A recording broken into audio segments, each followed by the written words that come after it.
할렐루야 할렐루야 할렐루야 할렐루야 할렐루야 할렐루야 할렐루야 할렐루야 죄짐 맡은 우리 구주 어찌 좋은 친구인지 걱정 근심 무거운지 우리 주께 맡기세 할렐루야 할렐루야 할렐루야 할렐루야 할렐루야 할렐루야 할렐루야 할렐루야.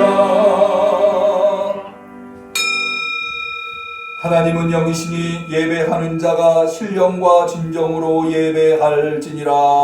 아멘.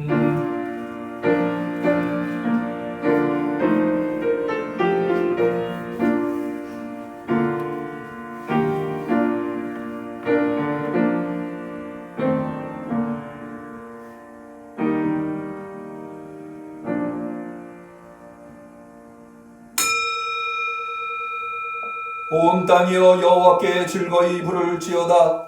기쁨으로 여호와를 섬기며 노래하면서 그 앞에 나아갈지어다. 여호와가 우리 하나님이신 줄 너희는 알지어다. 그는 우리를 지으신 자시요 우리는 그의 것이니 그의 백성이요 그의 기르시는 양이로다. 감사함으로 그 문에 들어가며 찬송함으로 그 궁정에 들어가서 그에게 감사하며 그 이름을 송축할지어다. 대저 여호와는 선하시니 그 인자하심이 영원하고 그 성실하심이 대대에 미치리로다. 아멘. 우리의 참 하나님 되시며 참 임금 되시는 여호와 하나님 앞에 우리를 하나님의 백성으로 삼아주신 것에 감사 감격하며 오늘 거룩한 성일의 주 앞에 나와 예배에 올려드리나이다. 이 시간 우리를 다스려 주시옵소서. 그 하나님의 놀라운 인자하심과 성실하심을 우리에게 이 시간 모두 베풀어 주옵소서. 예수님의 이름으로 기도 올리옵나이다. 아멘.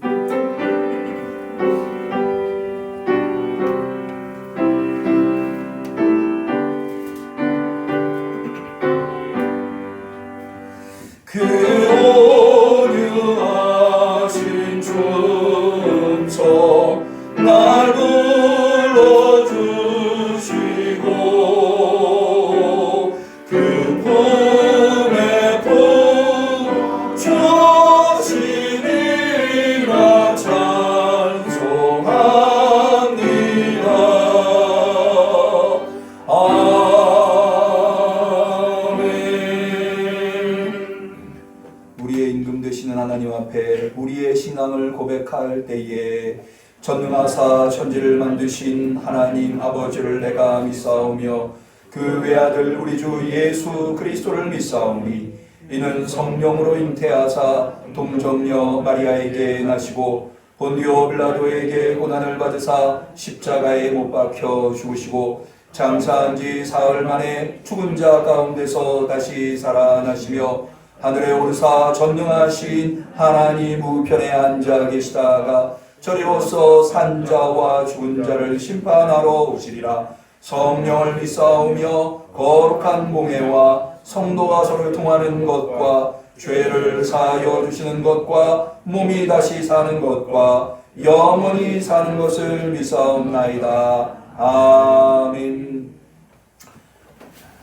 오늘 같이 부르시게 될 103장 찬양은 특별히 우리가 가지고 있는 찬송가에서 가장 오래된 찬양입니다. 알렉산드리아의 클레멘트라고 하는 속사도 교부가 작사한 찬양인데요. 오늘 왕이신 그리스도주의를 맞이해서 왕으로서 그리스도를 찬양하는 내용을 선택해 보았습니다. 다 같이 참목자 우리 주 103장 찬양하시겠습니다.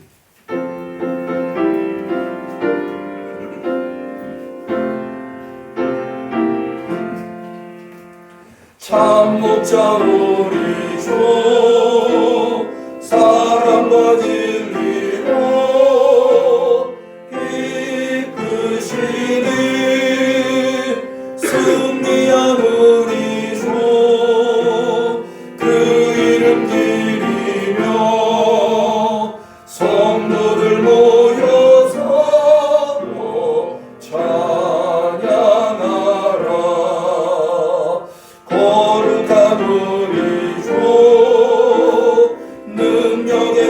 참 말씀 평화의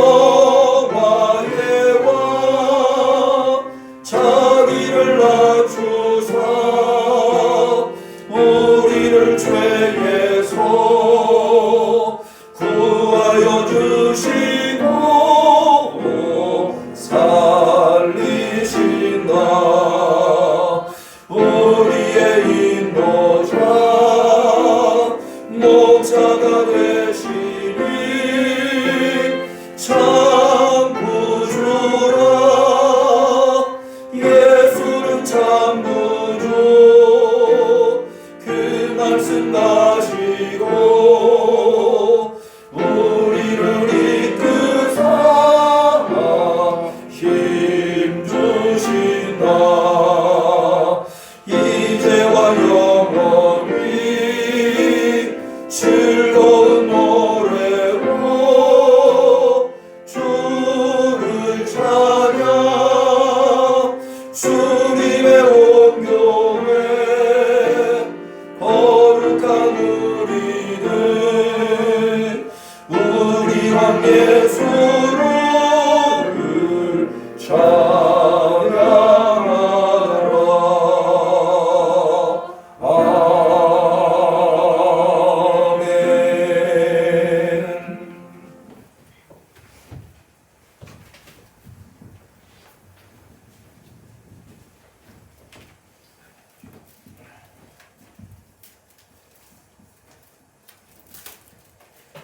온 우주 만물을 창조하시고 주관하여 주시는 하나님 아버지 감사드립니다. 아멘. 오늘도 복주시마 약속하신 거룩한 주일을 허락하시고 신령과 진정으로 예배드리게 하심을 감사드립니다.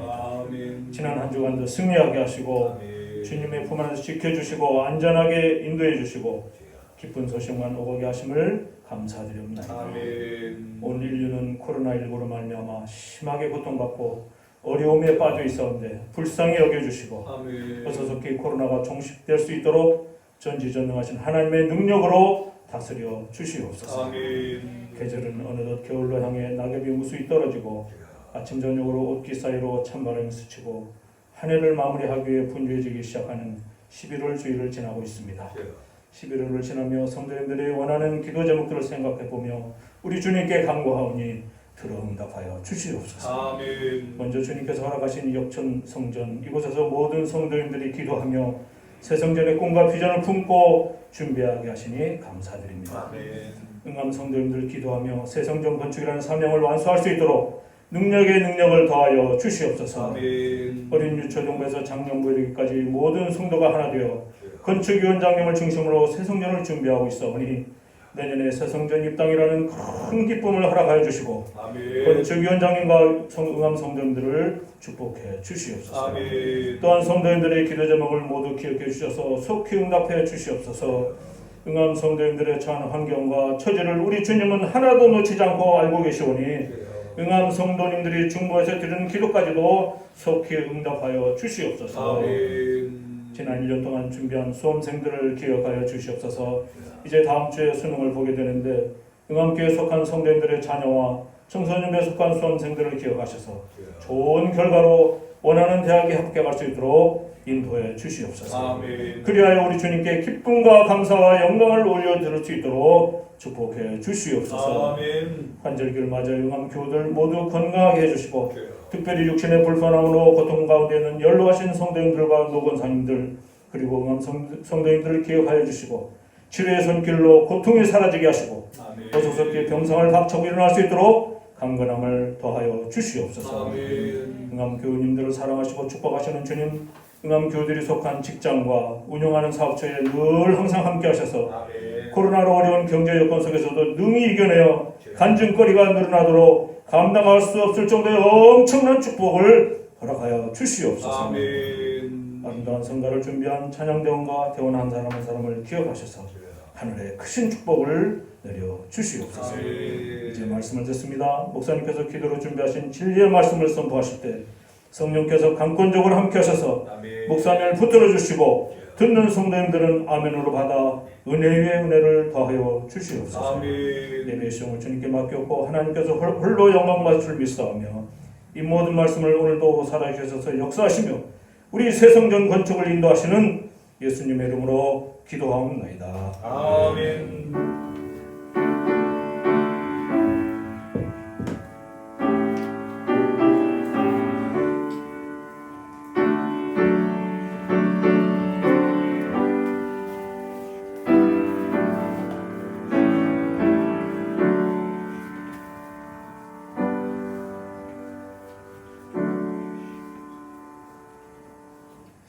하나님께서 우리의 간절한 기도를 들어주시기를 축원합니다. 성시교독의 시간입니다. 교독문 26번 시편 104편의 교독문이 되겠습니다.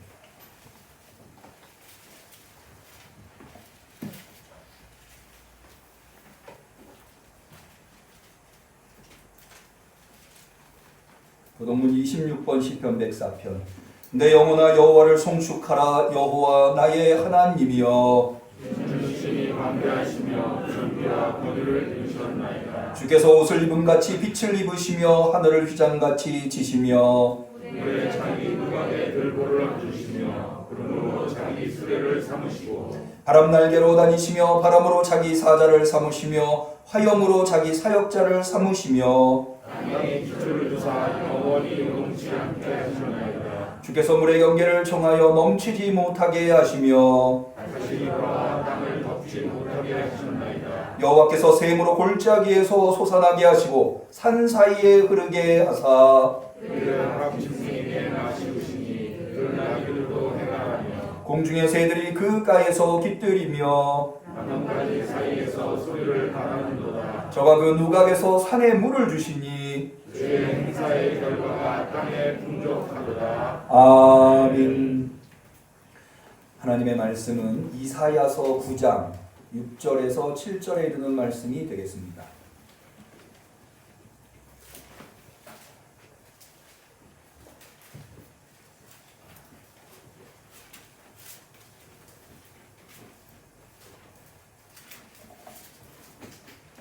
왕이신 그리스도 주일 예배에 사랑하는 우리 함께 성도님들에게 주신 하나님의 소중한 말씀 이사야서 9장 6절 7절 말씀, 우리 마음을 정성껏 우리의 심령에 받는다는 의미로 다 같이 한 목소리로 하나님의 말씀을 받들어 읽도록 하겠습니다. 이는 한 아기가 우리에게 낳고 한 아들을 우리에게 주신 바 되었는데 그 어깨에는 정사를 메었고 그 이름은 기묘자라 모사라 전능하신 하나님이라 영존하시는 아버지라 평강의 왕이라 할 것입니다. 그 정사와 평강의 도함이 무궁하며 또 다윗의 위에 앉아서 그 나라를 굳게 세우고 작은 이후 영원토록 공평과 정의로 그것을 보존하실 것이라. 만군의 여호와의 열심히 이를 이루시리라. 아멘. 시온 찬양대의 특송 읽겠습니다.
아멘. 1.5단계로 덕상되었음에도 불구하고 주 앞에 나와 예배드리시며 비대면 예배로 인터넷을 통해서 예배드리시는 우리 성도님들, 지난 한 주간도 수고 너무들 많으셨고요. 어떻게 지난 주일날 우리가 추수감사절을 보내면서 하나님의 그 놀라운 능력이 우리 성도들 가운데 역사를 간구했는데 좋은 일이 많이 있으셨는지 모르겠어요. 한 주간도 사명 감당하시느라고 건강 지키시느라고 수고들 많으셨습니다. 오늘 예배를 통해서 수고하신 우리 성도님들 하나님께서 위로해 주시고 또 돌아오는 한 주간도 갑자기 날이 추워져서 건강에 유념해야 되겠는데 돌아오는 한 주간도 능력으로 살아갈 수 있는 힘을 하나님께서 공급하여 주시기를 주님의 이름으로 간절히 축원합니다. 거듭 말씀드립니다만 오늘은 왕이신 그리스도 주일입니다. 한번 저를 좀 따라해 보실까요? 왕이신 그리스도 주일. 왕이신 그리스도 주일. 이 왕이신 그리스도 주일이라고 하는 주일은 예수님께서 왕이시라고 하는 것을 다시 한 번 더 고백하며 기념하는 그런 주일입니다. 이 주일은 대강절 바로 직전 주일로서 원래는 이 왕이신 그리스도 주일이 1926년에 제정이 되었는데요. 처음에 제정되었을 때는 우리가 지난번에 만성절이라고 하는 절기를 한번 생각해 보았잖아요. 그 만성절 직전 주일로 지켰었습니다.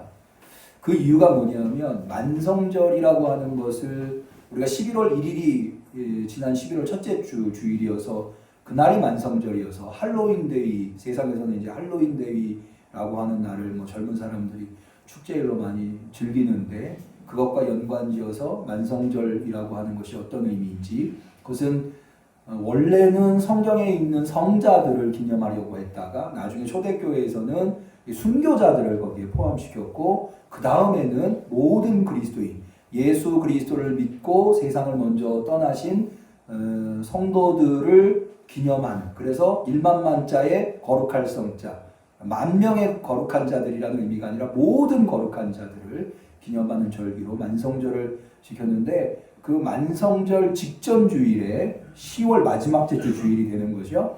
직전 주일에 왕이신 그리스도 주일을 지켰습니다. 그 만성절 직전 주일이 10월 마지막 주 주일인데 원래 10월 마지막 주 주일은 무슨 주일이죠? 종교개혁 주일이죠. 그런데 사실은 그날을 또 그 왕이신 그리스도 주일로 지킨 이유는 그러니까 예수님을 믿고 세상을 떠나신 모든 성도들은 다 공통점이 뭐냐면 예수님을 그리스도로 고백한 이들이라고 하는 거예요. 그런 의미에서 그 만성절 직전 주일, 10월 마지막 주 주일을 왕이신 그리스도 주일로 지켰다고 하는 거죠. 이 예수님을 왕으로 고백한다고 하는 것은 그만큼 우리 기독교 신앙의 가장 핵심적인 신앙 고백이 되는 겁니다. 여러분, 우리 기독교 신앙의 가장 핵심적인, 물론 사도신경을 우리가 예배 중에 했습니다만은 그거보다도 더 본질적이고 핵심적인 신앙 고백은 예수님을 믿는다라고 하는 것의 가장 핵심적인 내용은 예수님을 그리스도로 믿는 겁니다.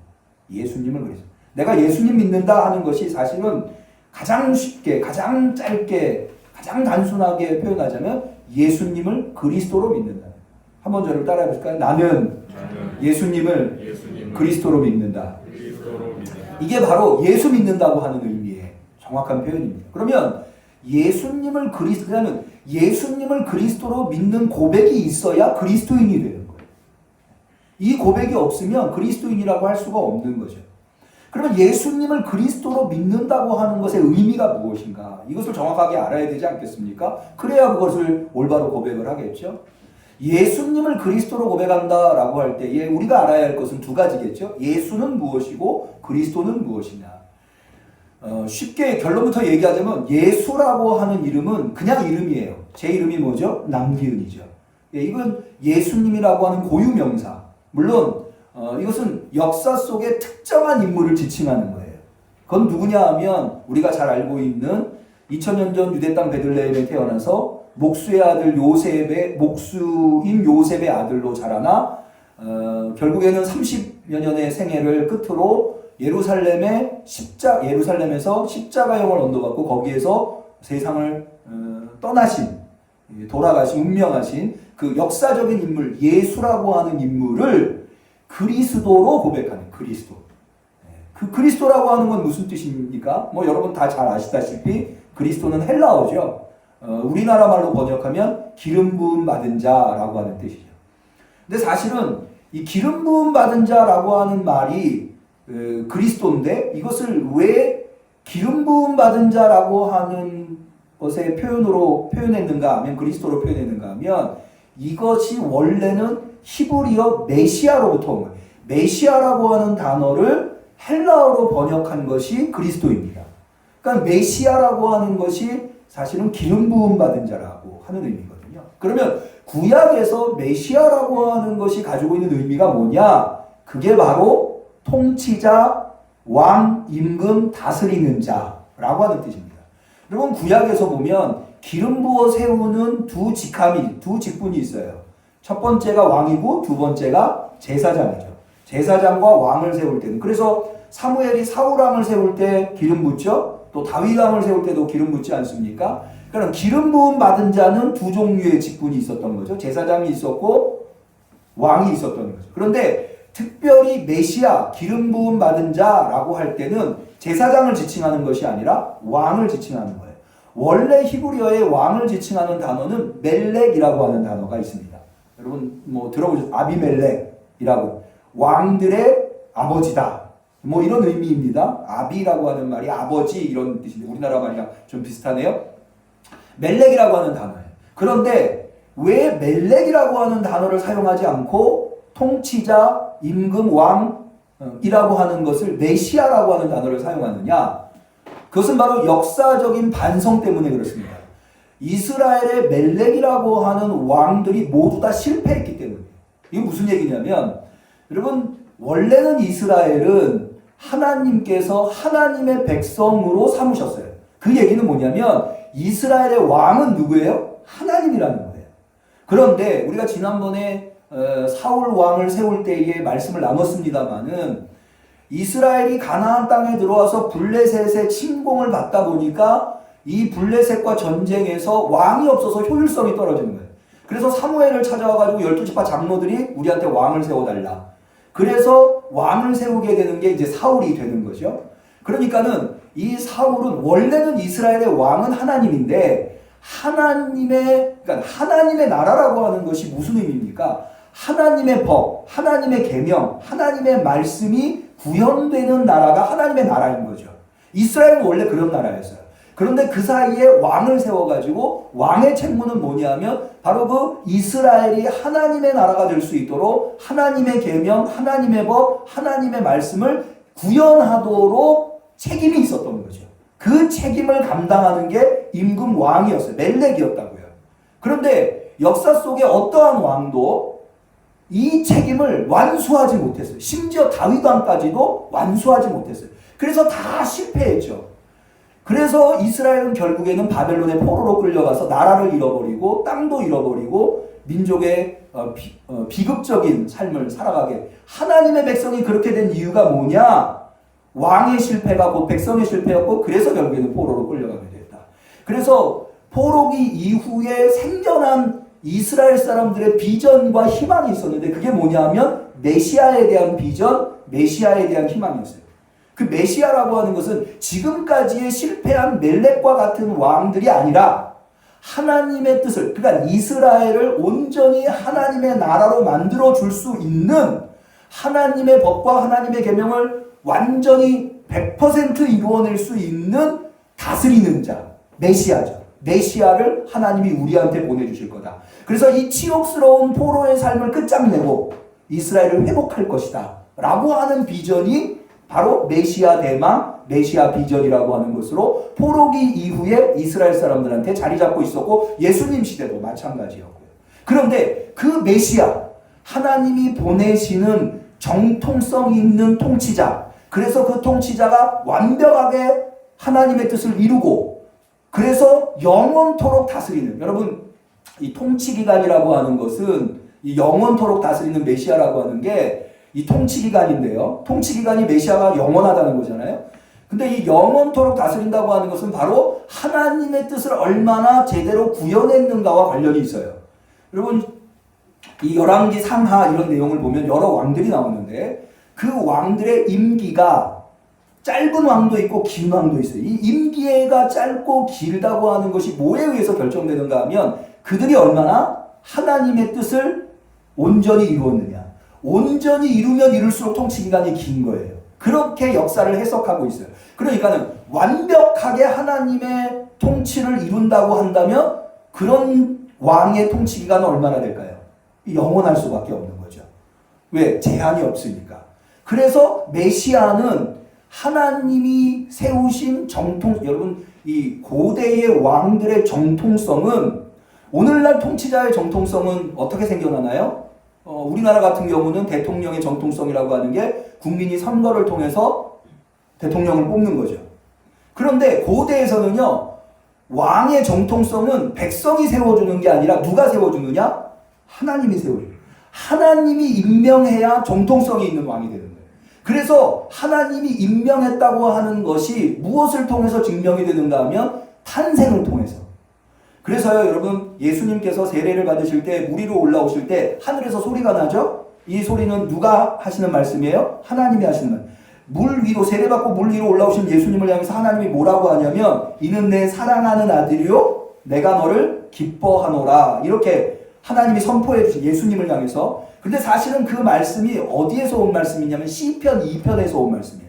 시편 2편은 가장 대표적인 이스라엘의 대관 시편. 대관 시편이라고 하는 게 뭐냐면 새로운 왕이 왕의 자리에 등극할 때 이스라엘은 하나님을 섬기는 나라니까 제사를 드렸겠죠? 예배를 드렸을 겁니다. 예배 때 불렀었던 찬송. 그게 바로 시편 2편이에요. 그 시편 2편을 인용한 건데 그 시편 2편에는 뭐라고 되어 있는가 하면 새로 임명되는 왕한테 이는 내 사랑하는 아들이요 내가 오늘날 너를 낳았도다 라고 해요. 그게 뭐냐면 출생을 하나님이 낳은 것으로, 왕의 정통성 있는 후계자는 왕이 낳아야 되잖아요. 근데 그게 왕이 낳은 게 아니라 하나님이 낳은, 그렇게 함으로써 왕의 통치권을 정통성 있게 위임받는다고 하는 의미를 거기에 부여하는 것이다 라고 할 수가 있는 거죠. 그래서 왕의 정통성은 하나님이 세우시는 거예요. 그래, 하나님이 세우신 그 정통성 있는 메시아가 하나님의 뜻을 완벽하게 구현해서 영원토록 다스리는 존재가 바로 메시아, 신약에 오면 그리스도. 그 그리스도가 누구예요? 십자가에 죽으신 예수. 십자가에 죽으신 그 예수가 하나님이 세우신 정통성 있는 영원토록 다스리는 온 인류의 통치자다라고 고백하는 것이 기독교 신앙의 핵심이에요. 이 고백을 하지 않으면 기독교인이라고 할 수 없어요. 왜? 예수를 그리스도로 믿는 게 기독교 신앙입니다. 다시 한번 따라해볼까요? 나는 예수님을 그리스도로 고백합니다. 할렐루야. 다 그 고백이 있기를 축원합니다. 사실은 이 고백이 기독교 신앙에서 대단히 중요한 이유가요. 여러분, 고대에서 왕이 가지고 있는, 오직 왕만이 가지고 있는 특별한 특권이 있어요. 이거는 고대뿐만 아니라 오늘날도 마찬가지인데요. 그게 뭐냐면 사면권이에요. 사면권. 여러분, 우리가 예수 믿고 가장 궁극적으로 이루려고 하는 것이, 예수를 믿는 가장 궁극적인 이유가 무엇이에요? 천국 가려는 거죠. 영생 얻으려는, 하나님 나라 들어가려는 거예요. 우리 응암교회 성도님들은 다 하나님 나라 들어가실 수 있기를 축원합니다. 한 사람도 낙오 없이 다 하나님 나라 들어가시기를 바랍니다. 그러려면 어떻게 해야 돼요? 죄가 없어야 돼요. 죄를 가지고는 하나님 나라에 들어갈 수가 없어요. 죄의 문제를 해결해야 된다. 근데 우리는 어떻게 배웠어요? 우리는 어떻게 기독교 신앙에서 배웠나요? 예수님이 십자가에서 우리를 대신하여 희생하심으로 말미암아 우리의 죄가 해결됐다고 보는 거죠. 그게 사실은 매우 중요한 신앙 고백. 그런데 또 다른 우리 기독교에서 이야기하는 또 다른 죄를 해결하는 교리가 있어요.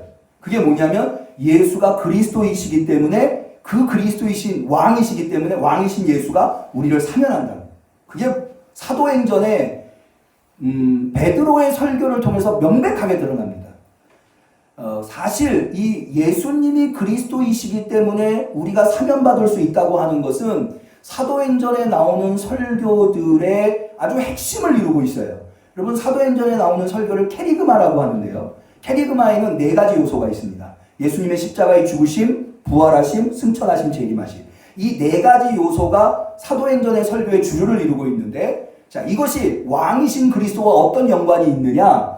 여러분 예수님이 십자가에 죽으실 때 사실은 왕으로서 죽으시는 거예요. 이제 보겠습니다만은 예수님이 왕이심에도 불구하고 사람들은 그걸 모르는 거예요. 그래서 예수님이 왕이 아니라 죄인인 줄 알고 십자가에 죽인 거죠. 그랬는데 하나님께서 예수님을 죽음에서 일으켜 세우십니다. 이게 부활이에요. 이 부활의 사건이라고 하는 것이 없다면 예수님이 왕이시라고 하는 것을 우리는 알 수가 없어요. 여러분 십자가에 죽은 사람이 예수뿐입니까? 아니잖아요. 역사 속에 수많은 사람들이 십자가에 죽었거든요. 그런데 우리는 유독 예수님만 그리스도라고 고백하고 있어요. 어떻게 그럴 수 있죠? 사실은 예수님이 십자가에 운명하실 때도 양쪽에 같이 십자가에 매달린 강도들이 있었다는 거예요. 왜 그들은 그리스도가 아니죠? 그것은 오직 예수님만 부활하셨기 때문에. 여러분 예수님의 부활을 믿으십니까? 아니 목사님 예수님만 부활하다니 나사로도 부활했잖아요. 성경에 보면 죽은 사람도 얼마나 많이 여러분 나사로가 살아난 거를 부활이라고 얘기하잖아요. 왜 그러냐면 부활이란 뭐냐? 죽음의 권세를 이기고 살아나서 영원토록 죽지 않는 거예요. 죽음으로부터 해방돼요. 여러분 나사로가 지금까지 살아있나요? 성경에 죽었다가 살아난 사람들이 지금까지 다 살아있는. 그래서 오늘날까지 역사 속에서 부활하신 분은 오직 예수 그리스도 한 분. 물론 역사를 통틀어서 부활하신 존재가 예수님만 있는 건 아니에요. 우리는 나중에 예수님을 따라서 모두 다 부활할 거예요. 우리 응암교회 성도님들을 다 부활을 믿으시기를 바랍니다. 근데 지금까지는 예수님이 부활의 유일한 열매예요. 그러면 예수님은 왜 부활했느냐? 예수님을 죽음 가운데서 살리신 분이 하나님인데 왜 하나님은 예수님을 살렸느냐? 예수님을 십자가에 못 박은 것이 잘못된 거기 때문에. 왕을 십자가에 못 박은 거예요. 왕을 죄인 취급한 거죠. 이것을 무의로 돌려서 예수님이 하나님이 세우신 정통성 있는 메시아 그리스도라고 하는 것을 하나님이 직접 증명하신 사건이 바로 부활의 사건이에요. 그래서 예수님이 부활하심으로 말미암아 우리는 예수님이 그저 죄인으로 십자가에 죽은 것이 아니라 하나님이 세우신 정통성 있는 온 인류의, 나를 포함해서 온 인류의 구세주 왕이시구나 라고 하는 것을 깨닫게 되는 거예요. 그래서 하나님은 예수님을 부활시키셔서 어떻게 하시죠? 승천하셔서 하나님 보좌 우편에 앉히시죠. 하나님 보좌 우편이라고, 이게 이제 승천과 관련. 하나님 보좌 우편에 왜 앉아 계세요? 하나님 보좌 우편에 앉았다고 하는 것은 하나님의 통치를 예수님께서 이양받았다고 하는 의미예요. 그렇게 왕이시기 때문에 그분이 내려오셔서 온 인류의 왕으로 등장하실 때 그 예수님을 왕으로 수용하시고 왕으로 수용하고 믿고 따른 사람들, 여러분 세상에는 예수님을 왕으로 인정하지 않는 사람들이 많이 있죠. 그런 사람들은 예수님에 의해서 사명권을 얻을 수가 없어요. 예수님을 여러분 왕으로 인정하지도 않는데 어떻게 사면을 받겠습니까?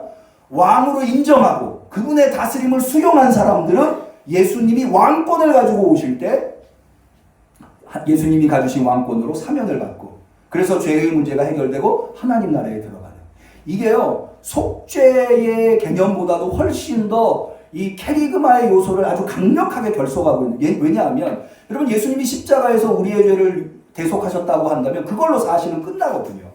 부활이라고 하는 것도, 예수님의 승천과 재림이라고 하는 것도 이 속죄 개념이랑 연결고리가 약해요. 그러나 예수님이 다스리시는 왕이시다. 그 왕이 십자가에 죽었지만 하나님이 그를 왕으로 세우셨다고 하는 걸 증명하시기 위해서 살리셨고 하나님 보좌 우편에 앉히셨고 정해진 날에 우리한테 보내실 거고, 그 오신 예수님이 우리를 사면하실 거다. 그래서 우리는 사면받아서 하나님 나라에 들어가게 될 거다라고 하는 것은 이 4가지 요소, 예수님의 십자가의 죽으심과 부활과 승천과 재림이라고 하는 이 캐리그마 핵에 아주 강력한 결속을 이루고 있는. 그래서 제가 지금 이렇게 장황하게 설명을 드리는 이유가 뭐냐면 우리가 알고 있고 우리가 믿고 있고 우리가 고백하고 있는 모든 예수 그리스도에 대한 그 고백의 핵심에 뭐가 있느냐? 예수님이 왕이시다. 예수님이 왕이시다. 여러분 우리뿐만 아니라 이 성경의 초대교회에 보면은요, 복음서에서도 예수님이 명백하게 왕이라고 하는 것에 아주 집요하게 묘사되어 있는 부분이 있는데 마태복음이 그 대표적이에요. 여러분 마태복음을 처음에 딱 펼치시면 뭐가 나옵니까? 예수님의 족보가 쫙 나오죠. 그 족보가 왜 나오는지 아세요? 예수님이 왕이라고 하는 것을 증명하기 위해서 그래요. 여러분 족보가 나오기 전에 마태복음 1장 1절에 뭐라고 돼 있죠? 거기 족보에 타이틀이 붙어 있는데 아브라함과 다윗의 자손 예수 그리스도의 세계다 이렇게 되어 있어요. 그런데 이 다윗의 자손이라고 하는 것이 굉장히 중요한 키워드예요. 왜냐하면 여러분 솔로몬의 아들 르호보암 시대에 북이스라엘과 남유다로 나뉘어요. 특이한 역사적 이스라엘 역사의 사건은 이 남유다가 유다와 베냐민 지파가 한 무리가 되고요. 나머지 10지파가 북이스라엘이고 북이스라엘은 여로보암이 왕이 되는데 남유다도 그렇고 북이스라엘도 그렇고 계속해서 정변이 일어나요. 구테타가 일어나요. 근데 북이스라엘은요. 구테타가 일어나고 누가 새로운 왕이 되는가 하면 구테타를 일으킨 사람이 왕이 돼요. 근데 남왕국은요. 구테타를 일으켜도 구테타를 일으킨 사람이 왕이 되지 않고 다윗의 아들을 꼭 왕으로 세워요. 예를 들어서 제가 지금 있는 왕을 구테타를 일으켜서 쳐냈어요. 그렇다고 제가 왕이 되지 않아요. 다윗의 아들이 누구냐? 그를 찾아가지고 왕으로 세워요. 왜 그러냐면 이게 시오니즘인데 이 하나님께서 메시아를 그러니까 하나님의 정통성 있는 왕은 다윗의 후손에서 세우시겠다고 그랬거든요. 그러니까는 예수님이 나사렛에서 요셉 목수의 아들로 자랐잖아요.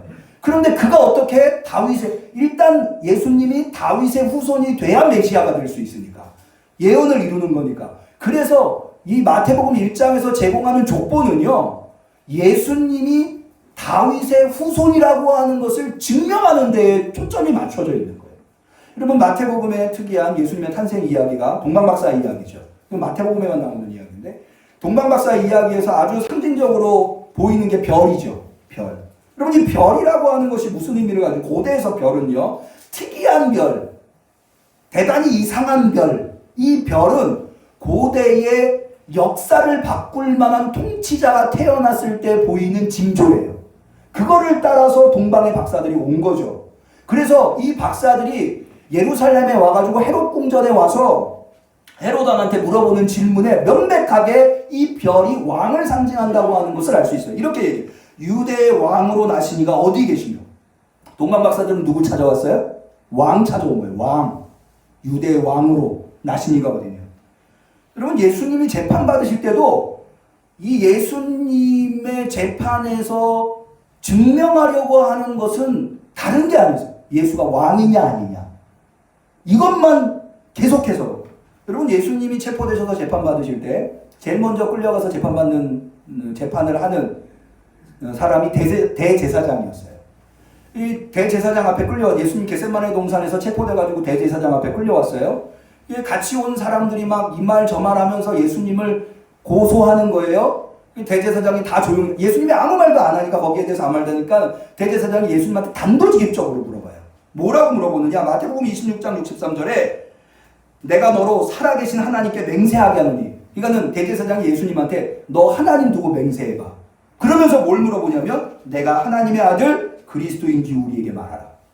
하나님의 아들 그리스도인지 우리 다 필요 없고 너가 하나님의 아들 메시아 그리스도인지를 한번 말해봐라. 너 맞냐 틀린. 거기서 내가 메시아다 내가 그리스도 하면은 이제 끝나는 거예요. 예수님은 사형을 피할 길이 없는 거죠. 그런데 거기에서 네 말이 옳다 라고 해서 결국에는 대제사장이 예수님을 빌라도한테 기소해서 빌라도한테 끌려. 빌라도 앞에 가서도 역시 이 재판의 핵심은 뭐냐면 예수가 왕이라고 했느냐 안 했느냐예요. 마태복음 27장 11절에 보면 빌라도 총독이 예수님한테 이걸 물어봅니다. 내가 유대인의 왕이냐? 예수께서 대답하시되 내 말이 옳도다 라고 해요. 그러니까는 지금 예수님의 재판 과정에서 증명되는 건 뭐냐면 예수님이 왕이라. 예수님이 십자가에 달리시는 사건도 마찬가지인데요. 여러분 예수님이 십자가에 달리시기 전에 채찍을 맞고 로마 군인들한테 조롱을 당하죠. 근데 그때 당시에 로마 군인이 하는 행동들이 있어요. 먼저 뭘 하냐면 옷을 다 벗긴 다음에 홍포를 입혀요. 홍포가 뭐냐면 붉은색 옷을 이야기합니다. 당시에 붉은색 옷은 로마 황제만 입을 수 있는 옷이었어요. 여러분 왜 우리나라 그걸 속담이라고 하면은 좀 그렇고 왜 빨간색으로 이름 쓰면 그 사람 죽는다는 말 있잖아요. 네. 저는 목사인데도요. 그게 어디를 가서 제 이름을 요즘은 뭐 이름 쓸 일이 많으니까. 근데 빨간색 볼펜밖에 없으면 왠지 좀 꺼려지는. 여러분 안 그러시는지 모르겠어요. 예, 제가 목사인데도 좀 그런. 근데 예전에 제가 들은 얘기인데요. 왜 그런 말이 생겼느냐? 이 중국에서는 빨간색이 그렇게 희귀한 색이었다 하더라고요. 그래서 그 빨간색은 누구밖에 못 쓰냐? 황제밖에 못 쓴대요. 황제 이름만 빨간색으로 쓸 수 있었대요. 그러니까 누군가 자기 이름을 빨간색으로 썼다는 거는 뭐가 되겠다는 거예요? 예, 자기가 황제가 돼. 그러니까 살 수가 있나? 이 영모인데? 이거는 이제 처형당할 수밖에 없어요. 그래서 빨간색으로 이름 쓰면 죽는다 이런 말이 생겼다고 어떤 언어학자가 이야기하는 것을 제가 들은 적이 있습니다. 그러니까 빨간 옷을 입었다고 하는 것은 그걸 의미해요. 군인들이 그걸 입혔어요. 발가벗겨가지고. 이게 뭐예요? 예수님이 자신을 왕이라고 했으니까 거기에 조롱하는 거예요. 뿐만 아니라 예수님 머리에 쓰신 게 뭐였죠? 가시면류관. 가시면류관 왜 쓰셨어요? 예수님이 자신을 왕이라고 했습니다. 당시에 왕들이 왕관을 썼잖아요. 그리고는 이 로마 군인들이 예수님의 손에 들려놓은 게 있어요. 그게 바로 갈대예요. 갈대. 갈대를 왜 예수님 손에 들렸는가 하면 당시의 왕들은요. 홀이라고 하는 지휘봉을 가지고 있었어요. 그걸 대신해서 예수님 그래가지고 들려가지고 거기다 엎드리고 절하고 그것을 뺏어가지고 예수님 머리를 때리면서 네가 유대의 왕이냐? 막 이러고 있는 이게 다 예수님이 왕이라고 말씀하셨기 때문에 그렇게 조롱당하고 그렇게 비참한 모습을. 그래서 여러분 예수님이 십자가에 달리실 때 로마에서는요 십자가에 달릴 때 십자가에 죄목을 적게끔 되어 있었어요. 그게 이른바 명패라고 하는 건데 그 죄목이 뭐예요? 유대의 왕이에요. 그러면 이 이야기들이 쭉 전개되는 걸 보면 명백하게 예수님은 뭐 때문에 죽으신 거예요? 자기가 유대의 왕이라고 얘기했기 때문에 죽으신 거예요. 여러분 예수님께서 이 땅에서 원하셨던 것 예수님이 우리에게 가르쳐주신 소원, 예수님의 소원이 담겨있는 그래서 너희도 이렇게 기도해야 된다라고 가르쳐주신 게 주기도문이죠. 주기도문이 모두 6개의 청원으로 소원으로 이루어져 있어요. 앞에 있는 3가지는 하나님에 대한 소원이고요. 뒤에 있는 3가지는 인간에 대한 소원인데 앞에 있는 3가지가 더 중요해서 앞에 나온 거예요. 앞에 있는 3가지가 뭐예요?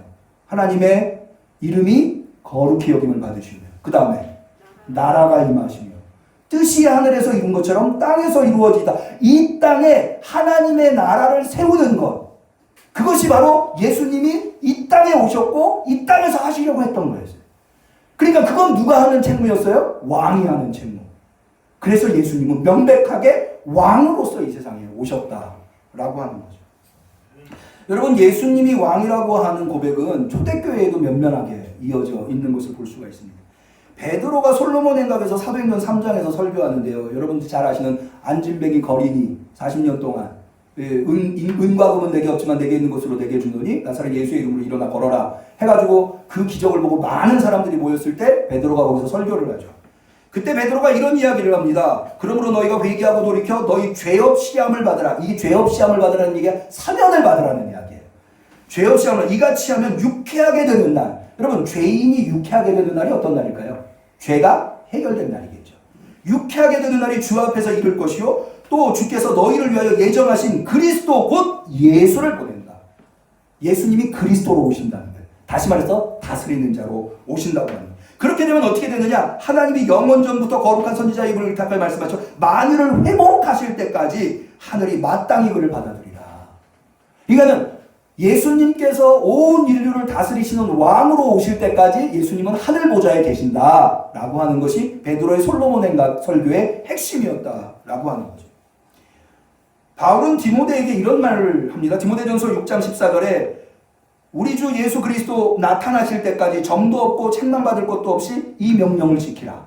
예수님의 명령을 지키라는 거예요. 기약이 이르면 하나님이 그의 나타나심을 보인 예수님이 재림하실 것이다.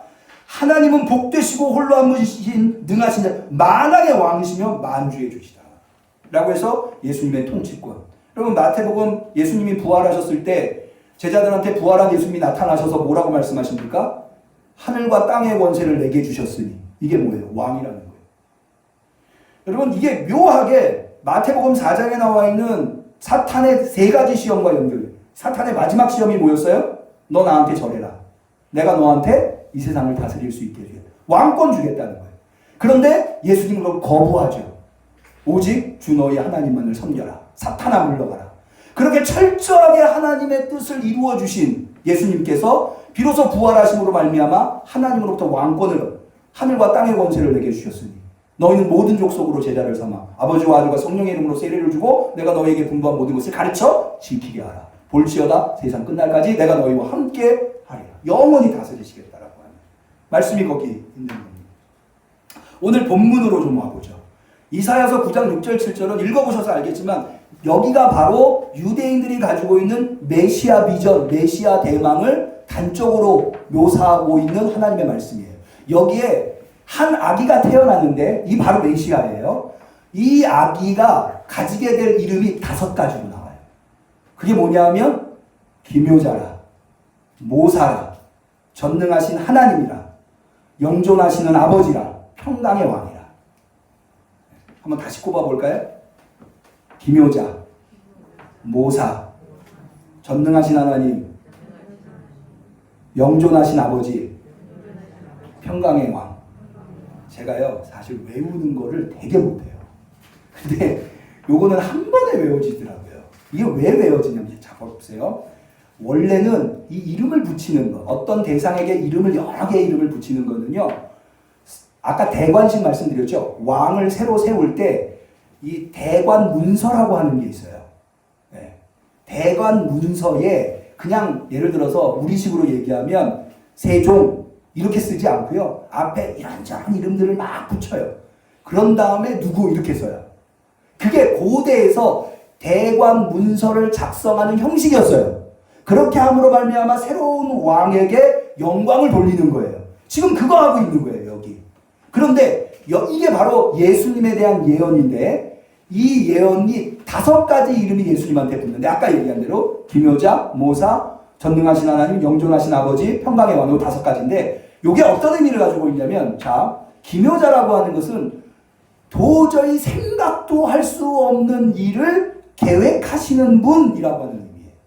도저히 생각할 수 없는. 모사라고 하는 말의 뜻은 뭐냐면 이 모사가 꽤 모자의 선비사자인데 이 세운 계획을 능히 이룰 수 있는 존재라고 하는. 자 보세요. 그러니까 기묘자와 모사는 사실은 한 덩어리예요. 도저히 머릿속으로 인간의 머리로는 생각할 수 없는 놀라운 일을 계획하셨는데 그 계획을 이루기가 쉽겠어요? 어렵겠어요? 어렵겠죠. 그런데 예수님 메시아는 이룬다는 모사라고 합니다. 저희 아들이요 이 영웅 영화를 히어로 영화를 좋아해요. 요즘 왜 뭐 슈퍼맨, 뭐 아이언맨, 영웅 이야기가 많이 나오잖아요. 한 번은 우리 아들이 저한테 그런 걸 질문하더라고요. 아빠, 예수님은 십자가에 희생하셔서 악을 물리치셨잖아. 그런데 오늘날 이 뭐 악한 존재들이 있잖아. 악한 존재들이 지구에 쳐들어오면 영웅들이 나서가지고 힘으로 물리치잖아요. 그러면 예수님은 만약에 악한 존재들이 쳐들어와가지고 우리를 위협하면 뭘로 물리치실까? 희생으로 물리치실까? 힘으로 물리치실까? 영웅들 슈퍼맨처럼. 그래서 제가 우리 아들한테 그렇게 대답해 줬어요. 아들아, 예수님은 생각도 하지 못하는 놀라운 계획으로 그 악한 무리들을 물리쳐 주실 거다. 제가 아니 우리 생각에는 야, 이 아이언맨이나 슈퍼맨처럼 그 힘센 악한 무리들을 예수님의 전지전능으로 물리쳐 주시면 좋겠는데 그건 또 예수님의 십자가와는 또 다른 방법이잖아요. 예수님은 그런 방법으로 악을 물리치시지 않잖아요. 그럼 어떻게 할까? 저도 고민이 되더라고요. 그럴 때 쓰는 아주 좋은 방법이 예수님은 기묘자야, 모사야. 우리의 생각을 뛰어나서 악을 물리쳐 주실 거야. 할렐루야. 순간 하나님께서 저한테 그런 기회를 주시더라고요. 그 다음에 나오는 이름이 전능하시나. 그러니까는 그 어마어마하고 생각하지도 못한 그 놀라운 계획을 이루시는데 누구뿐이겠어요? 전능하신 하나님이신 거죠. 그리고 그 계획이라고 하는 것이 마치 아버지가 가족들을 돌보듯이 가족들을 위해서 가족들을 행복하게 만드는 계획을 세우고 그 계획을 어찌하든지 이루어가려고 애쓰는 그런 아버지이듯이 메시아가 예수 그리스도께서 우리에게 그렇게 해주시는 영원하신 아버지라는 거예요. 할렐루야. 그리고 가장 중요한 이 예수님에게 붙여진 또 다른 별명이 평강의 왕이라고 하는 거예요. 여러분이 평강이 샬롬의 왕이라는 건데요. 샬롬이라고 하는 개념은 이스라엘이 언어로 표현할 수 있는 최고의 행복이 샬롬이에요. 부족함이 없고 그 부족함이 없고 고통이 없고 괴로움이 없고 아픔이 없고 슬픔이 없는데 나만 그런 게 아니라 모두가 다. 그래서 이거는 궁극적으로 하나님이 이루어 주실 수밖에 없는 그런 개념이 바로 샬롬이라고 해요. 그래서 이스라엘 사람들이 왜 볼 때마다 샬롬 샬롬 하냐면 당신이 평안해야 내가 평안하거든요. 그래서 샬롬이라고 이야기를 하는 거예요. 그거를 이루시는 분이 누구냐? 예수 그리스도라는 거예요. 믿으시기를 바랍니다. 예수님의 다스리심으로 예수님의 왕되심으로 이런 것들을 이룬다. 말씀을 좀 정리하겠습니다. 여러분 올해가 6.25 전쟁이 있은 지 70주년 1950년에 6.25 전쟁이 있었죠? 70주년이 되는 해입니다. 남한하고 북한하고 보면 어떻습니까? 비교할 수 없을 정도로 북한은 경제적으로 낙후되어 있고 뭐 인권이랄지 여러 측면에서 또 우리 남한은 거의 선진국 이제는 뭐 대부분의 선진국들이 이 대한민국을 선진국으로 인정할 만큼 선진국의 대열에 올랐어요. 이 차이가 뭘까요? 이 차이가 북한 사람이 남한 사람보다 게으를까요? 북한 사람들이 남한 사람보다 어리석을까요?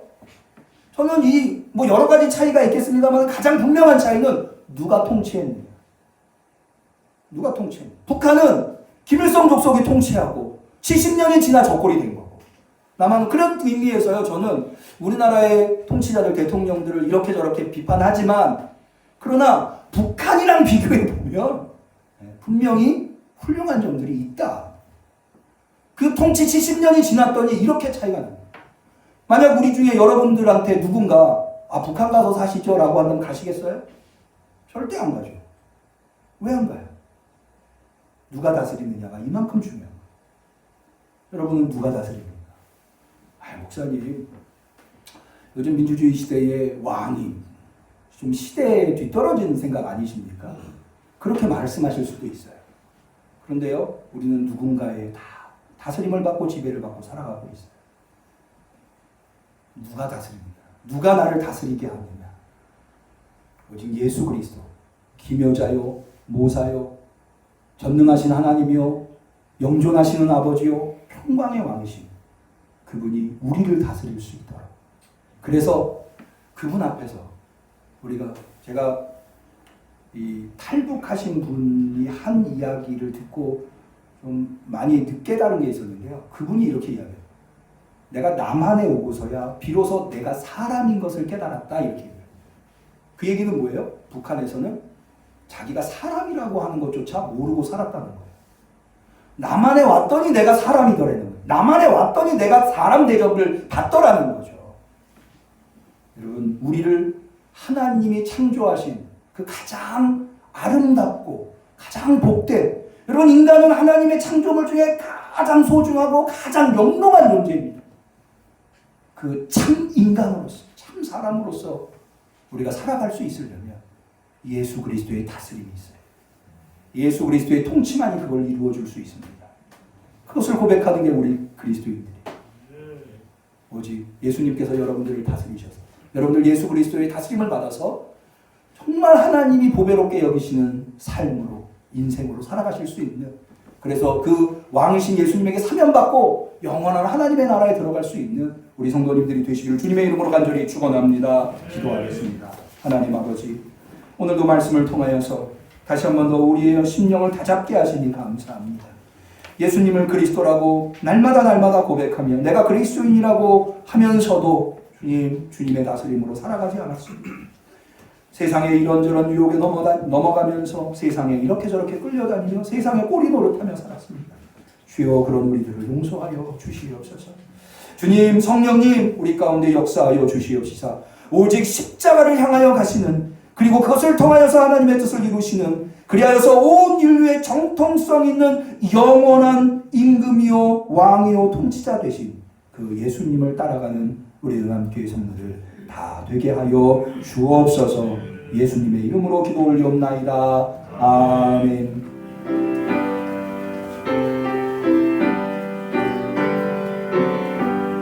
내 임금 예수 내 주여 이제이니 주님 앞에 한없는 은혜 받고서 내 생명 모두 드리오니 이 풍성하시는 종을 주 내게 내려주소서. 4절을 하겠습니다. 내 임금 예수 내 주여 이 마음과 이 천한 몸 그 몸의 피로 맞추고 주 친히 사신 몸이오니 나 이제 살아주느냐 주 뜻만 따라 살리라.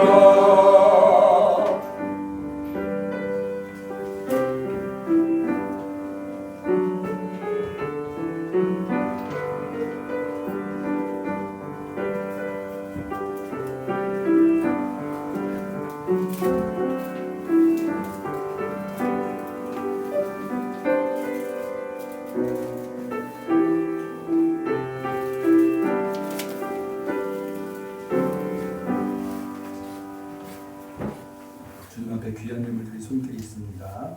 11조 예물, 성경은, 목적은, 건축원금, 주정원금, 성미 대광자 집사님 되셨습니다. 추수감사절 헌금 박선영 집사님, 감사원금 무명으로 해리와 예서의 삶을 주관하시고 책임져 주소서. 김상종 김명 집사님 주님 감사합니다. 더욱더 충성케 하소서. 선희 준호민호 함께 하소서. 인도하소서. 송지성 집사님 김태현 김사랑 어린이 추수감사절 헌금 강원숙 권사님 하나님 아버지 감사합니다. 김민철 성도님 무명의 추수감사절 헌금 전정미 이종훈 집사님 김은정 성도님 한종 김상원님 추수감사절 헌금 정규순 집사님 되셨습니다. 예, 기도 드리시겠습니다. 하나님 아버지 감사합니다.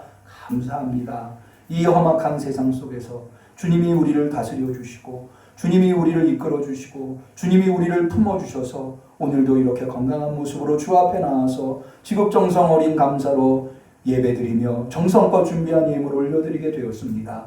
주님 참으로 감사를 드립니다. 우리를 다스려 주셨기에 주님이 너무나 감사하고 소중하여서 정성껏 준비한 예물을 올려드리오니 받아주시옵시고 이 예물을 축복하여 주시옵소서. 그리하여서 이 예물이 우리 성도들에게 하나님의 예수 그리스도를 통한 다스리심이 거침없이 공급되어 간증거리가 될 수 있는 귀한 예물이 되게 하여 주옵소서. 주님 앞에 드리는 게 인색하지 아니하였사오니 저들의 삶에 부족함이 없게 하여 주옵시고 항상 넉넉하여서 베풀고 나누고 하나님이 맡겨주신 사명을 감당하기에 어려움이 없는 삶으로 이끌어 주시옵소서. 주님 우리는 주님의 다스림을 받는 자들입니다. 하오니 우리가 하는 일이 하나님이 하신 일같이 되게 하여 주시옵시사. 형통하게 하여 주옵소서. 아버지 하나님 오늘 예배에 나오고 또 여러 가지 예배에 참여하고 싶었으나 그리하지 못한 우리 성도들 육신의 연약함 때문에 고통당하는 성도들을 위로하여 주옵소서. 주님의 피 묻은 손으로 안수하여 주시옵시사. 유쾌하게 되는 날이 오게 하여 주옵소서. 회복하여 주시옵소서. 예물뿐만 아니라 몸된 교회를 위해서 충성하는 성도들도 주님께서 붙잡아 주시옵시사. 그것이 기쁨이 되게 하여 주옵소서. 간절히 축복하옵고 예수님의 이름으로 감사하며 기도 올리옵나이다. 아멘.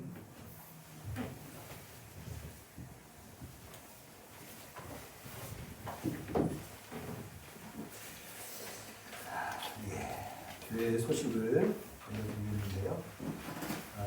먼저 생일 이번 주에 생일이신 분이 없으셔서 생일 순서는 생략하고요. 안타까운 소식이 있어서 이것부터 먼저 전해드리도록 하겠습니다. 유기순 권사님께서 어제 김장을 하시다가 김장 유치를 들고 옮기시다가 아마 넘어지셨나 봐요. 그래서 허리에 골절이 와서 그래서 지금 명지병원에 입원해 계시다고 하는데 주말이어서 치료는 받기가 어려우시고 내일부터 아마 치료가 될 것 같은데 유 권사님 정말 최선을 다해서 일산에서부터 열심으로 예배마다 빠지지 아니하시고 참석하시는 헌신자신데 이렇게 어려운 일이 있어서 기억하시고 꼭 좀 기도해 주시면 감사하겠습니다.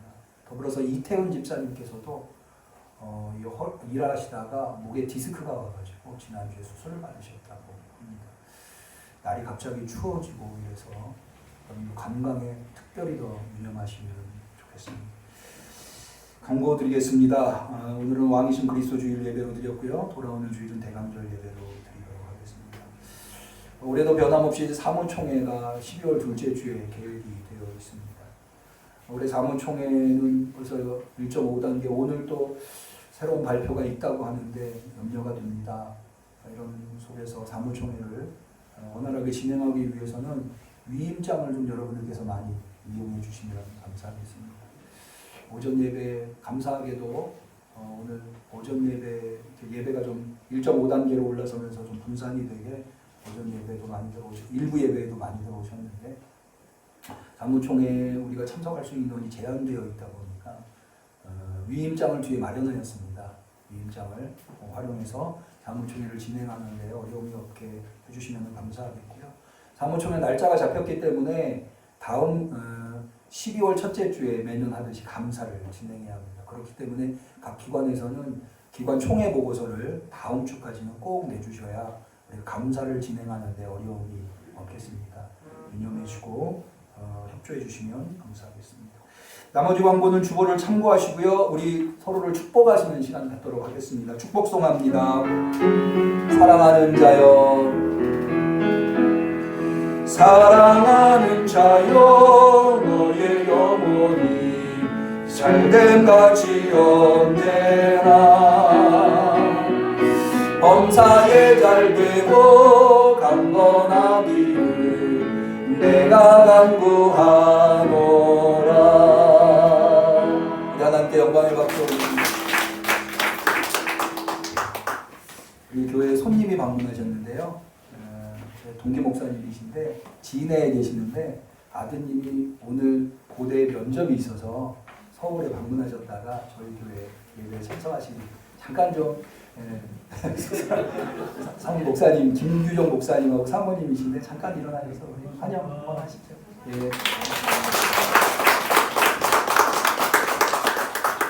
제가 설교나 축도라도 부탁할까봐 양복 안 입고 이렇게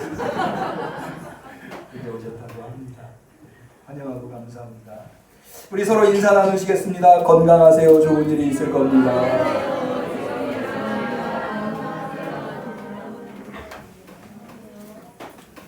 감사합니다. 송영하시겠습니다.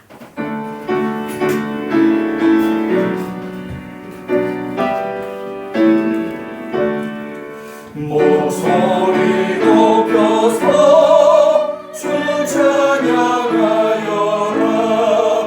영광과 권세와 존귀와 위엄을 온누리 다스리신 만왕의 왕께 돌려라. 아멘. 이제는 기묘자라 모사라 전능하신 하나님이라 영존하시는 아버지라 평강의 왕이라 되신 예수 그리스도의 은혜와 하나님 아버지의 사랑과 성령님의 교통하심이 오직 그 예수 그리스도만을 우리를 다스리는 임금으로 왕으로 수용하며 인정하며 이 세상 속에서 그 다스림을 받아 행복한 삶, 참된 삶을 살아가기로 결단하는 우리 성도들 머리머리 위에 우리 응암교회 위에 지금부터 영원까지 함께 하시기를 간절히 축원하옵나이다. 아멘.